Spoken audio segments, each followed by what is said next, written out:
Halo semuanya, perkenalkan nama saya Dea Zen Lewakano, mahasiswi Universitas Katolik Widya Mandira Kupang, Fakultas Matematika dan Ilmu Pengetahuan Alam, Program Studi Kimia. Pada kesempatan kali ini, saya akan menjelaskan materi mengenai partikel bermuatan penyusun materi dan gaya kolom. Elemen dari semua material adalah inti dan elektron yang masing-masing memiliki muatan positif dan negatif. Kombinasi dan interaksi dari partikel-partikel ini memberikan berbagai struktur, sifat, dan reaksi-reaksi material. Sebuah atom terdiri dari sebuah inti dan beberapa elektron. Muatan listrik positif dari inti dan jumlah elektron yang mengelilingi inti adalah sama dengan bilangan diatomik. Ketika sebuah atom kehilangan atau mendapat tambahan elektron, ia akan menjadi ion positif atau ion negatif.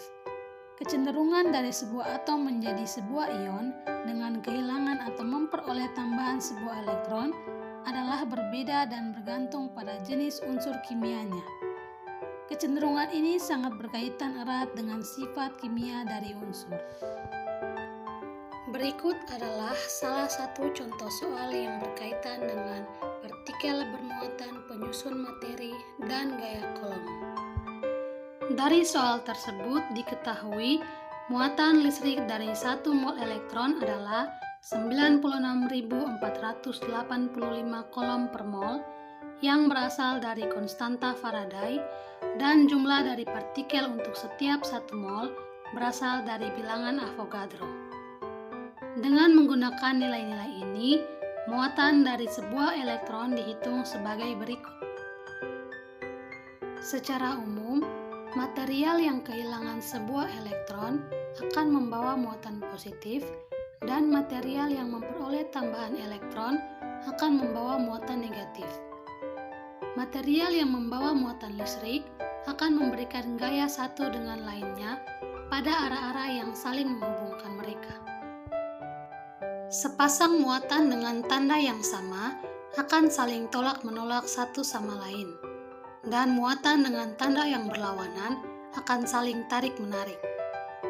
Gaya F yang bekerja pada muatan memiliki besaran yang berbanding terbalik dengan produk perkalian antara muatan Q1 dan Q2 dan berbanding terbalik dengan kuadrat jarak antara kedua muatan tersebut. Inilah yang disebut sebagai hukum kolom dan dinyatakan oleh persamaan sebagai berikut. Partikel yang memiliki massa akan menghasilkan gaya tarik-menarik antara satu dengan yang lainnya yang dikenal sebagai gaya gravitasi.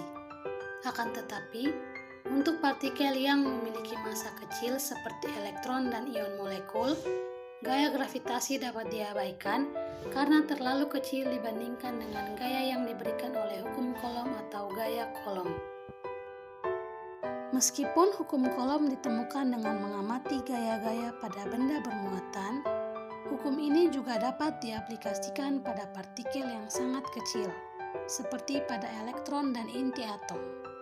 Karenanya, hukum kolom sangat dalam kaitannya dengan sifat atom, baik itu secara fisika, misalnya warna dari cahaya yang dipancarkan dan diserap, dan secara kimia, misalnya kecenderungan untuk terionisasi dan reaktivitas. Sekian presentasi saya mengenai partikel bermuatan penyusun materi dan gaya kolom. Kiranya dapat bermanfaat. Terima kasih.